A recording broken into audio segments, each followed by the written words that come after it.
Bonjour et bienvenue dans le monde de l'animation. Du 9 au 11 août a eu lieu la D23 Expo à Anaheim en Californie.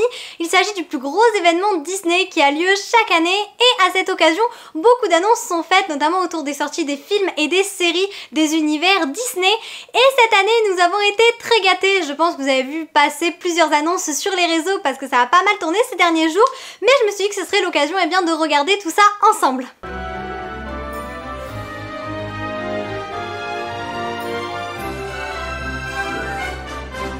Alors, par où commencer avec toutes ces futures sorties qui s'annoncent? Tout d'abord, dans cette vidéo, je vais vous parler des films et des séries Disney et Pixar, ainsi que des shows, des spectacles qui ont été annoncés, mais je ne parlerai pas de Marvel, de Star Wars ou encore d'Avatar, je laisse ça à ceux qui s'y connaissent bien mieux que moi. Je vous affiche juste là une timeline, une ligne temporelle avec toutes les sorties, elles sont au nombre de 16, enfin du moins celles que j'ai sélectionnées pour cette vidéo, et comme ça va vous permettre de vous repérer un petit peu dans le temps parce qu'on s'y perd vite avec toute cette sortie. Commençons avec la toute première future sortie qui aura donc lieu le 26 novembre 2024. Il s'agit de Vaiana 2. Vaiana 2 qui avait déjà été annoncé au début de l'année. À la base, c'était une série. Ils ont décidé finalement d'en faire un second opus. Je vous mets la vidéo juste là. J'avais déjà fait une vidéo un petit peu débrief où je parlais de cette annonce et de sans doute les raisons qui ont poussé les Walt Disney Animation Studios à sortir un film plutôt qu'une série. Et là, à l'occasion de la D23 Expo, nous avons eu le droit à la deuxième bande-annonce du film. Dans cette bande-annonce, nous retrouvons Vaiana à Motunui. On découvre qu'elle est grande sœur d'une petite sœur qui a l'air absolument adorable. Et dans cette aventure, Vaiana va recevoir un appel de ses ancêtres, un appel un peu inattendu auquel elle va devoir répondre. Mais pour répondre à cet appel, elle va avoir besoin d'aide et c'est là que Maui va faire son grand retour et entrer en jeu. Ensemble, ils vont partir à l'aventure, mais cette fois-ci, ils ne seront pas seulement tous les deux, puisqu'un équipage un petit peu particulier va se joindre à eux, et ensemble, ils vont entreprendre un grand voyage dans les eaux dangereuses des confins de la mer d'Océanie, et y vivre une aventure exceptionnelle. Je trouve que les images de cette bande-annonce sont un petit peu plus convaincantes peut-être que les premières images qu'on avait vues dans la première bande-annonce qui était sortie. Après, moi, je reste un petit peu sur la réserve, j'ai toujours un peu peur quand Disney annonce une sortie comme ça, une série qui doit être après finalement un long métrage. J'appréhende un petit peu, mais j'ai quand même très hâte de retrouver Vaiana sur grand écran au mois de novembre, donc je trouve quand même que c'est plutôt une sortie attendue et j'ai l'impression que les fans ont très hâte également de découvrir ce deuxième volet. Le 6 décembre 2024 va sortir la toute première série originale Pixar. Pixar avait déjà fait des séries autour de Monstres et compagnie notamment, mais c'était des séries qui s'ancraient dans l'univers de films déjà existants. Là, ça va être leur toute première série originale, elle sera disponible sur Disney+, elle contiendra 8 épisodes et je vous mets tout de suite la bande-annonce. On est dans un univers très Pixar, le Pixar de ces dernières années. Graphiquement, ça ne m'attire pas. Cependant, j'ai vu que les avis étaient plutôt positifs. Enfin, du moins, il y avait un engouement autour de cette annonce. Ça sera plusieurs petites histoires. Dans le début de la bande-annonce, on voit Dan qui rassemble une équipe de softball junior, les Pickles, et il les félicite après un match. Et en fait, chaque épisode va correspondre à des personnages différents. À un moment, ça sera un couple, une fois, ça sera des enfants. Bref, chaque épisode sera inédit et propre à lui-même.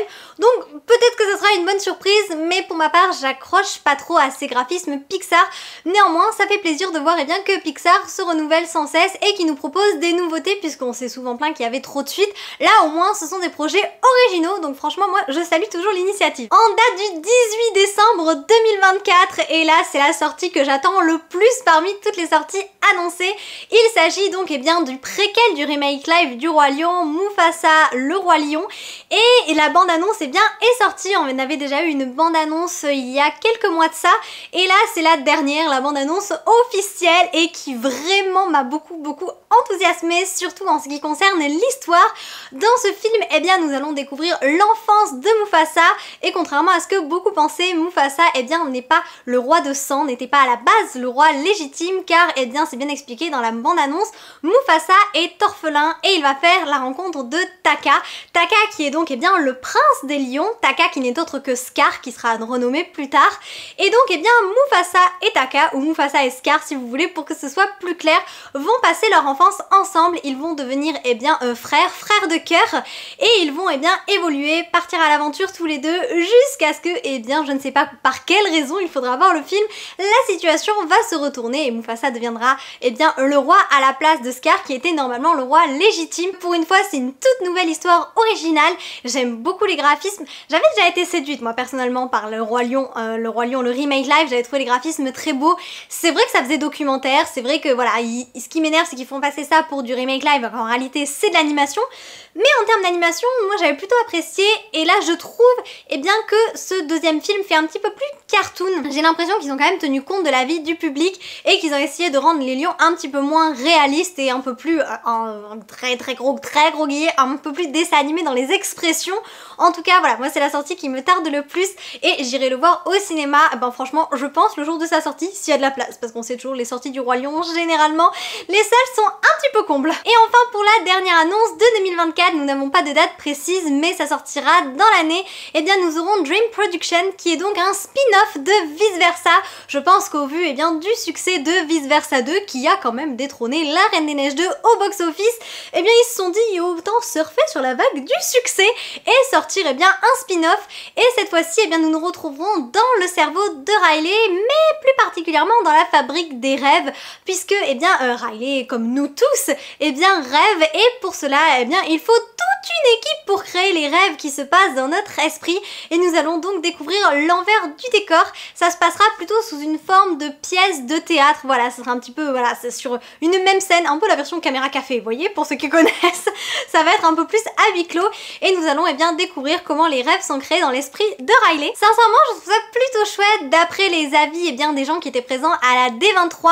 Le petit teaser qu'ils ont eu était assez amusant, c'était plutôt drôle, donc je pense que ça peut faire passer un bon moment et nous plonger un petit peu plus encore dans l'univers de Vice Versa. Donc après, à voir ce que ça donnera une fois sorti. Passons ensuite aux annonces faites pour 2025 et le premier film à sortir l'an prochain, ce sera Blanche-Neige, le remake live qui a un an de retard et qui a enfin une date officielle. Il sortira le 21 mars au cinéma et à cette occasion, à la D23, on a eu la première bande-annonce et contrairement à ce qui avait été annoncé, c'est-à-dire Blanche-Neige et les 7 créatures avec un univers un petit peu fantasy, avec des elfes qui remplaçaient les nains, bref, tout cet univers qui avait l'air très un peu surnaturel, au vu des retours négatifs qu'ont reçu les Walt Disney Studios sur les réseaux, ils ont décidé de sortir le film un peu plus tard et de le revoir intégralement et nous avons donc un film qui se nomme tout simplement Blanche-Neige avec des nains qui seront en synthèse.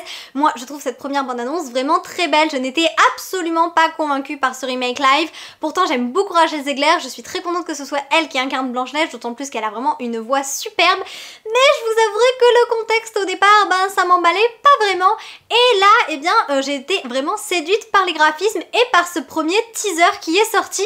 Moi ça me plaît beaucoup alors que pourtant j'avais vraiment un avis très frileux sur la question, donc ça sera à voir, mais en tout cas celui-ci j'irai le découvrir au cinéma et ça fait plaisir qu'ils aient pris en compte l'avis des fans et qu'ils se soient réellement consacrés quand même à ce remake live. N'oublions pas quand même que Blanche-Neige est le premier long métrage d'animation des studios Disney, donc ça fait plaisir qu'ils aient tenu compte de l'avis du public et qu'ils aient quand même soigné cette sortie. La sortie suivante concerne les studios Pixar. L'an dernier, nous avons eu la sortie de la bande-annonce d'Elio. C'est donc Elio, un long métrage d'animation Pixar 100% original. Et après cette bande-annonce, il y avait eu un gros blanc puisqu'à la base, Elio devait sortir juste avant Vice Versa 2. Il devait sortir, je crois, en février 2024, même si je ne dis pas de bêtises. Et la sortie a été reportée. Et là, pour la D23 Expo, nous avons eu un tout nouveau visuel et le film a été annoncé pour l'été 2025.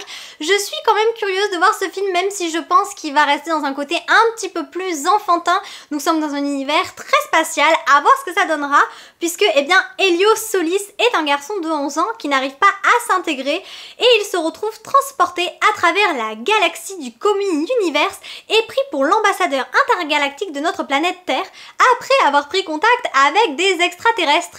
Je trouve le nouveau visuel très sympa, très joli, les couleurs sont un petit peu pastel. J'aime beaucoup, ça m'emballe peut-être même plus que la bande-annonce. Donc à voir avec la deuxième bande-annonce qui sortira sans doute l'an prochain au début d'année, qui nous mettra peut-être l'eau à la bouche. Mais en tout cas moi je suis contente de voir une production Pixar originale et pas une suite pour une fois, ça fait plaisir. Toujours en été 2025 sortira sur Disney+ Lilo et Stitch le remake. Nous avons eu la toute première image de Stitch en live action. Et je vous avouerai que Stitch en synthèse, là j'ai un petit peu plus tiqué, c'est sans doute l'annonce qui m'emballe le moins, enfin du moins le teaser qui m'a le moins séduite, parce que j'ai l'impression, je sais pas ce que vous en pensez, mais Stitch en petite boule de poil, il est très mignon, je le trouve mignon, mais j'ai l'impression que ça a un côté un peu IA, intelligence artificielle, ce qui n'est absolument pas le cas, attention, mais je sais pas, c'est dans le graphisme, voilà, il y a un petit côté IA qui me dérange. J'aime beaucoup l'actrice qui a été choisie pour incarner Lilo. Mais bon, voilà, je suis un petit peu plus mitigée sur cette sortie Disney+ pour l'été 2025. Après les remakes live, on sait très bien que ceux qui sortent sur Disney+, souvent ne sont pas à la hauteur des remakes qui sortent en salle. On en a eu la preuve avec Peter Pan et le pays imaginaire qui était un rocher... Un rocher. Voilà. Donc j'espère que Lilo et Stitch aura le droit à de plus beaux décors. Cependant, voilà, je suis pas 100% conquise par ce premier visuel pour Stitch. Et puisque nous parlions de suite, le prochain Disney à sortir en novembre 2025 sera Zootopie 2. Encore une fois, Zootopie 2, Toy Story 5, La Reine des Neiges 3 avait déjà été annoncé l'an dernier à l'occasion d'une grosse annonce Disney.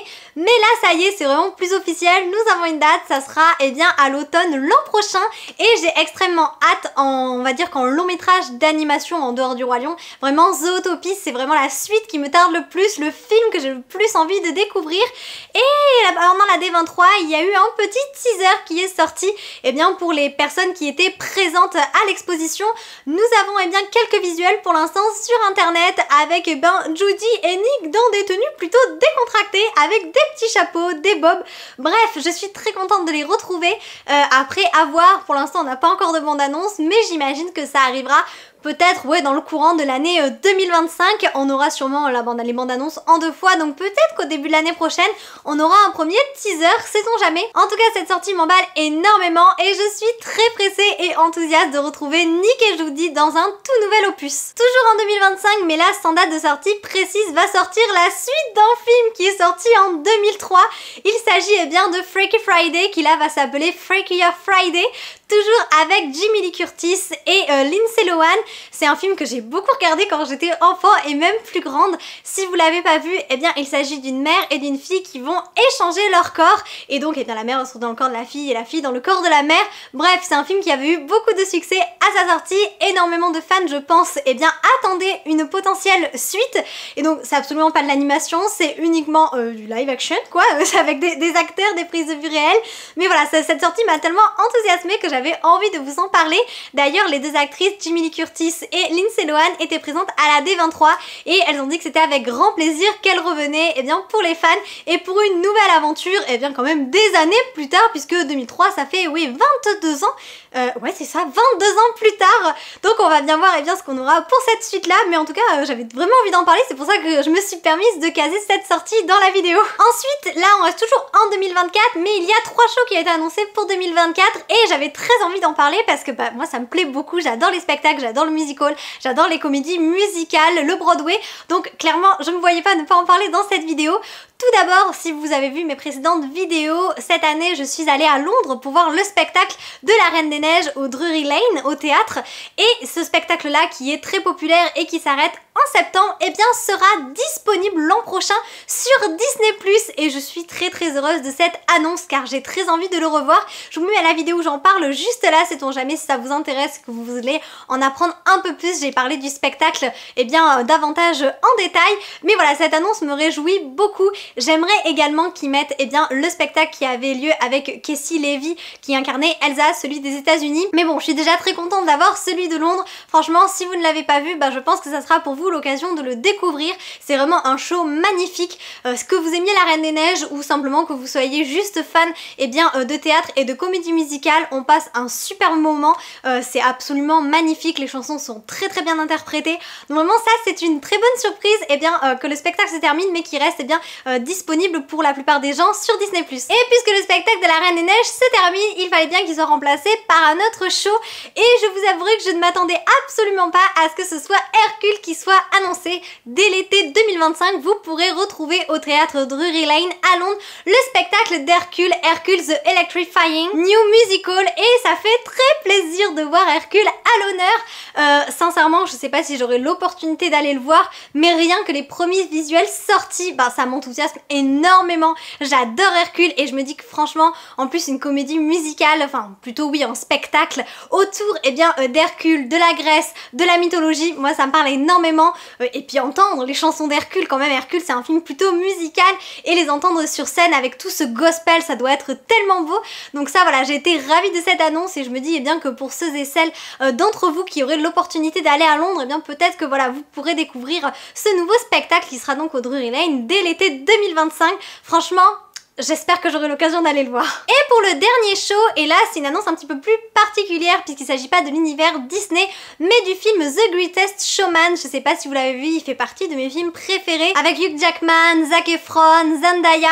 Bref, il y avait une très belle distribution dans ce film qui est sorti en 2017 si je ne dis pas de bêtises, et là il va y avoir une adaptation scénique. Il y a d'ailleurs eu un extrait de cette adaptation qui a été joué en direct à la D23 où les chanteurs ont interprété, il me semble, The Greatest Show, si je dis pas de bêtises en ce qui concerne la chanson.